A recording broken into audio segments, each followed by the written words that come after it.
Yeah. Fuck Yeah, Disney next. Star Wars.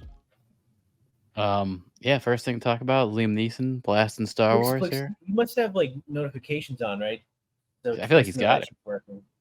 Yeah, it actually works. That shit works, man.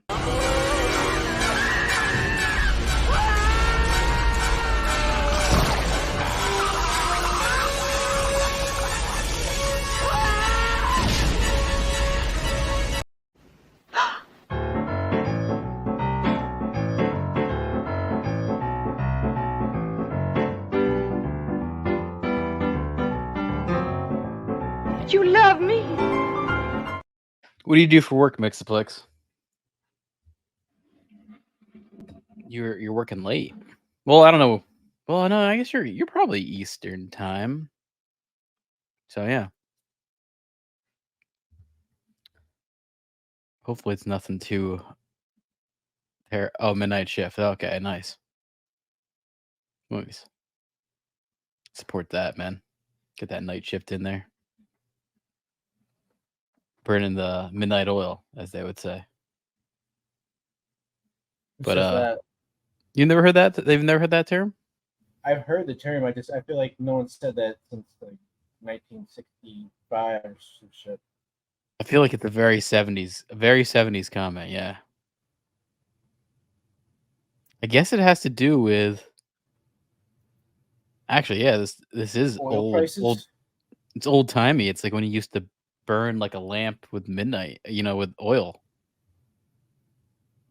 So actual literal thing there, pulling an all-nighter.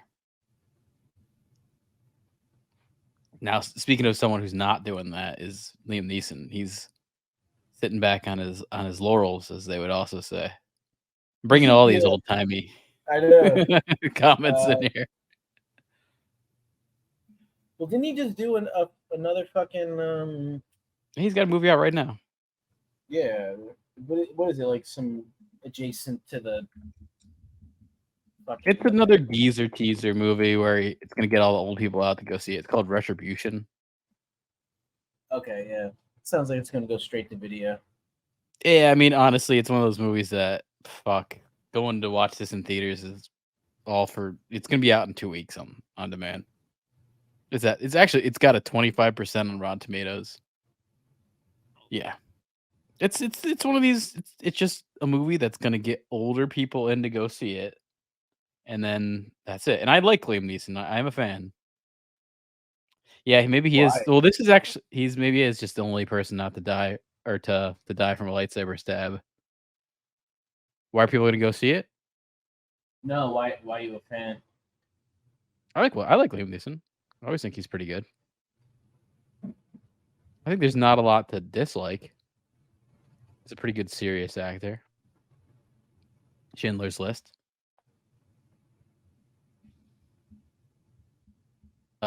Taken. I know people like those movies. I think that's actually like what this whole geezer teaser thing where it's like old people are going to watch Liam Neeson is because they like Taken.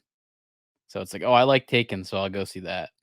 That's like he's been like banking on that since 2008. And we're like 15 years later after that? Are we 15 years from 2008? Let's do the math there. 12. Yeah, we are. 15 years from Taken, and he's still making money off that. But yeah, he was saying that Star Wars fandom is a cult. But if you look at the comment, he says he doesn't say it in a super negative way like it sounds, and that Disney's diluting the brand. Now that we know is true. There's so many movies and spinoffs. That it's we not a also cult in like a conspiracy theory way, but it's definitely like the people who like it. It's almost like political in a way. Like they're just so blinded by whether it's good or bad or you know doesn't matter. They're just blindly in love with it. Yeah, there's a lot of that. I feel like there's just people that'll like whatever. That's like a problem with the Star Wars brand too, is there's people that'll just like whatever is given to them, and it's just come on, come up with something that's Well, a that's little the nice. issue. They are fine with whatever bullshit they're fed, so there's really no incentive to try and do anything good. And that's also like an issue I have with that Ahsoka show. Like I'm probably someone that the show's made for because I've seen the Star Wars Rebels TV show, but at the same time, I still think you should be able to make a show that you don't need a prerequisite show for. Not everyone's gonna go into Ahsoka knowing that TV show. I think that's retarded to expect, especially it's kind of a cartoon show that's geared towards younger people. So I guess I think they've definitely said fuck anyone that's I don't know older than 40. I think that's a big part of Star Wars is Well, why market to a demographic that might be dead soon? I guess so, but it's like if you think about Star Wars, like the original movies, all those fans were crazy for it. The whole reason Star Wars is a big thing is because the late 70s, early 80s movies. So that generation is still around. They're still going to pay for things. So why like alienate that? That was like what made what it is today. Those people. But here's Liam Neeson on Conan. I guess Conan has a podcast or something. I mean, I'm not surprised. I've staked out so many areas. You've done so much great work, but you've also been, once you're in a Star Wars film, you're part of that whole lore. Do you have Star Wars fans coming up to you all the time? Not all the time. It is a cult. It is, yeah. There's so many movies and spin-offs now. I think no, you're diluting the whole thing. I think that's my personal thing. And but yeah, occasionally, you say, "Oh, this kid's after a Star Wars autograph, and I don't want to give autographs." We're in an airport. Oh, it's not the kid; it's the grandfather. There he is. That's exactly what I'm saying too. It's that's who it's for.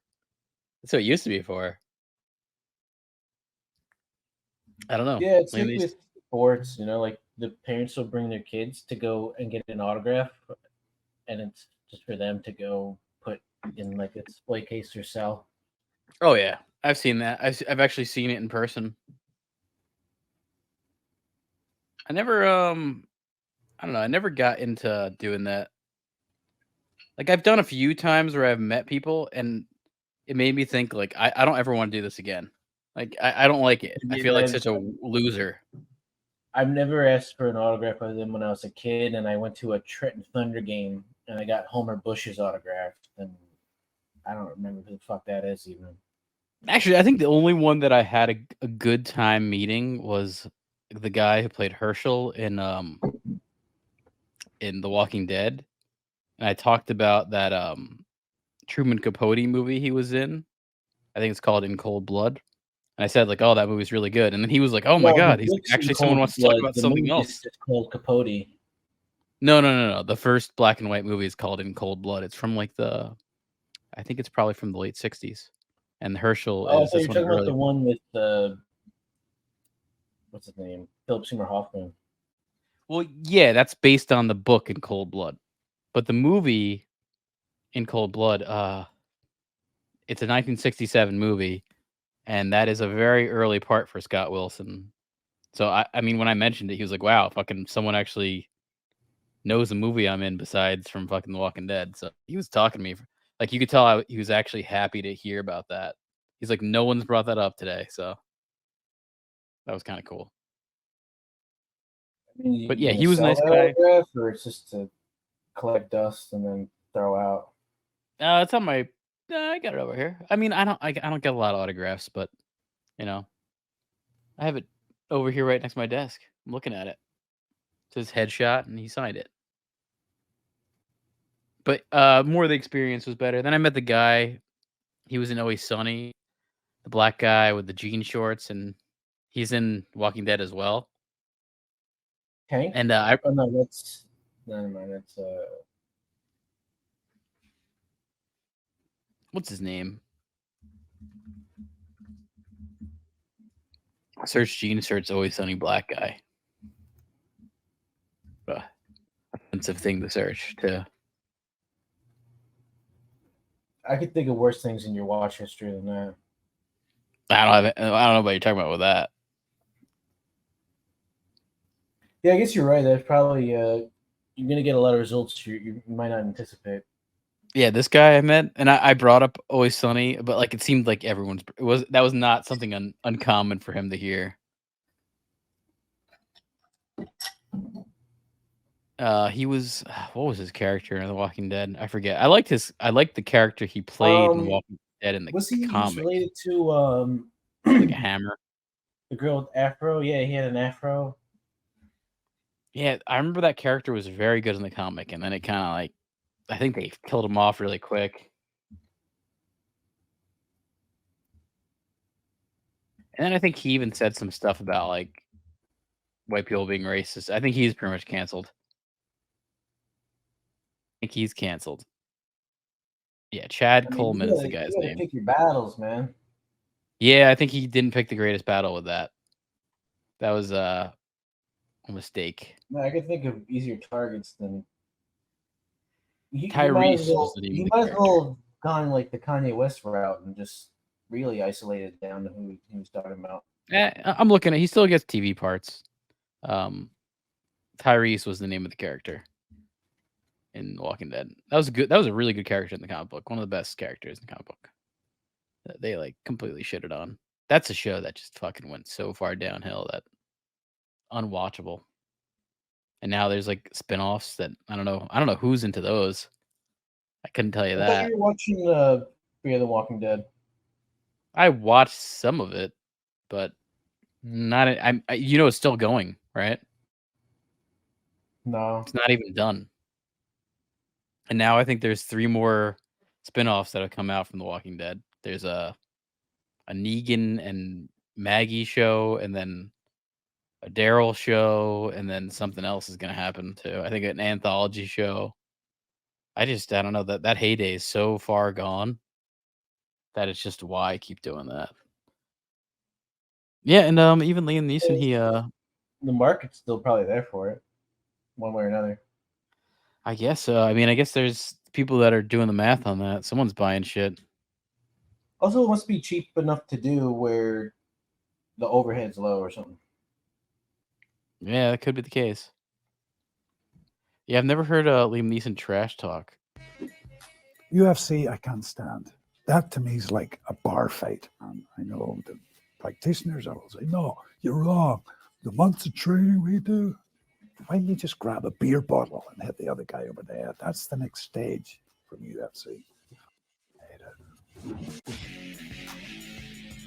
I agree with them on that. I don't have much of affinity for the UFC. Never really liked it. I don't either. I remember though when it was like really fucking popular when it first came out. Well, maybe not when it first came out. No, there was a heyday. I mean, it came out Like McGregor, 90s. Nate Diaz time. Oh yeah. We're talking like 10 years ago only. Kind of like the early Joe Rogan days is when it was really popular. I think there's some runoff of that. But yeah, no. It's old. I mean, I remember the UFC during like wrestling era. I remember the UFC in like the late 90s. Like it was around then. That was kind of the start of it. I actually at a point, I know I think there was a chance the WWE was gonna buy it. Shane McMahon wanted to buy it. And then I think his dad said not. Vince McMahon told him not to buy it. And then Dana White bought it. So that didn't work out too well for them. That would have been a good investment. Look where it's at now. I mean, the money that goes on, like it or not, that shit makes fucking money. Here's Liam Neeson, I guess on I don't know, there's some gay guy show. Paul Rudd's on there, which I guess that makes sense. I think he's a gay I'll be guy right as back. well. Yeah. And are you interested in doing your own spinoff on Disney Plus? No, I'm not. There's No one's interested in doing their own spinoff in Disney Plus. So he's like so quick to say that. Paul Rudd's looking like, oh, I'd do Ant-Man if you ask. Would happen. And are you interested in doing your own spinoff on Disney Plus? no, I'm not. There's so many spin-offs of Star Wars. It's diluting. They're all, you know what's funny? Andy, this guy Andy something is shaking his head, and then Paul Rudd shaking. They're like, "Don't say this. Don't do it." Like it's almost like they're trained to not let Disney down. Look at this. You reprised your role as Qui-Gon Jinn and Obi-Wan Kenobi. Did you ever think that that would happen? And are you interested in doing your own spinoff on Disney Plus? No, I'm not. It's there's so many spin-offs of Star Wars. It's diluting it to me. Look at their faces, being like, "Is he saying this? He can't say this." And it's taken away the mystery and the magic in a weird way, you know.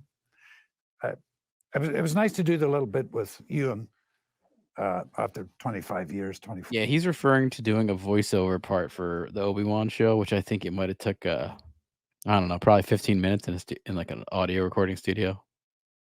Because I mean, fuck, I'm sure he was like, "I'm fucking saying this once and I'm out of here." You have that check? Okay, cool. That's what that whole thing felt like. 4 years, you know. Did a TV version. He actually even might have done, there's this part in The Force Awakens where there's all these old voiceovers getting overlaid. I think when, I don't know, Rey hears a lightsaber calling to him or her calling to her or some bullshit.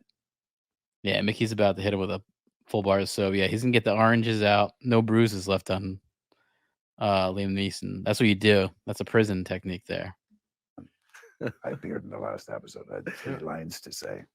2 lines. 2 lines. And that was cool. I loved it, man. Yeah. That's it. Yeah. Yeah.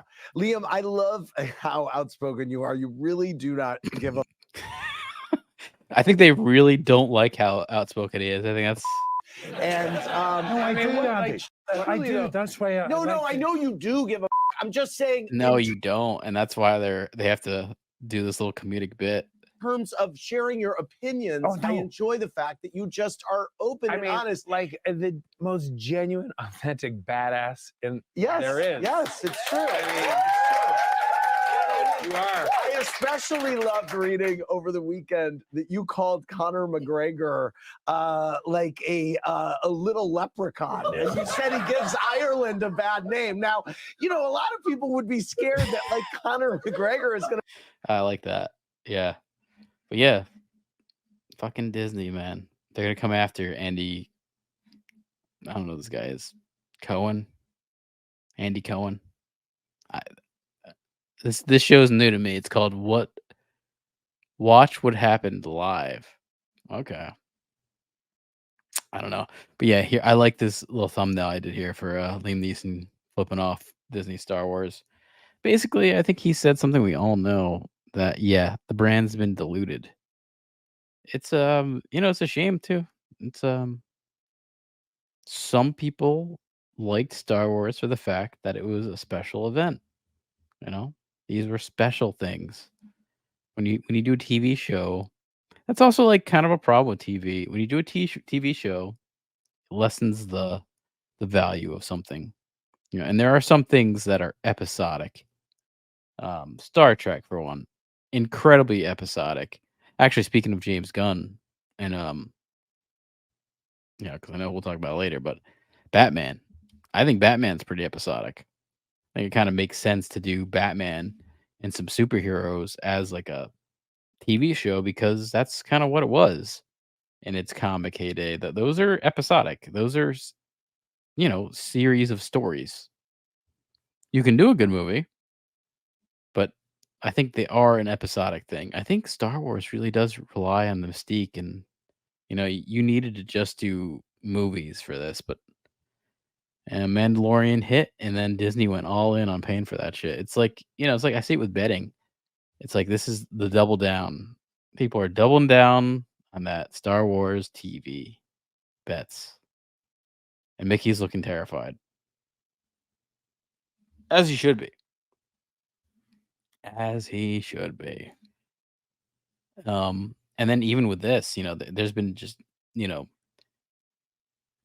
the data that's come along with all this, new Star Wars news and all this stuff, and the new Star Wars shows has not really been that great. So I think that kind of isn't lending itself too great to this whole situation, because the data is revealing that as it looks like, the new Ahsoka show is down in viewership compared to Obi-Wan Kenobi, which was Liam Neeson was referring to right there. I think he recorded an audio session that probably lasted 2 minutes.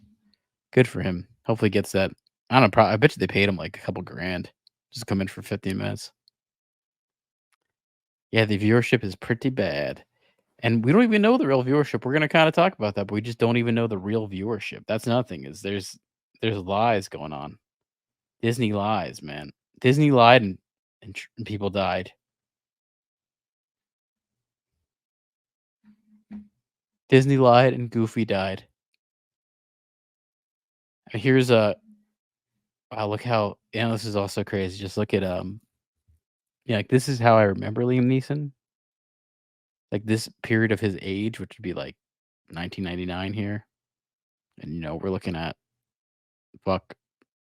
25 years ago is this photo here. Maybe a little more just because of pre-production and post-production. So this is probably from 1998. There's like a 26-year-old photo. Yeah, that's crazy. You still talking about Liam Neeson? Yeah, I'm still talking about Liam Neeson. Yeah.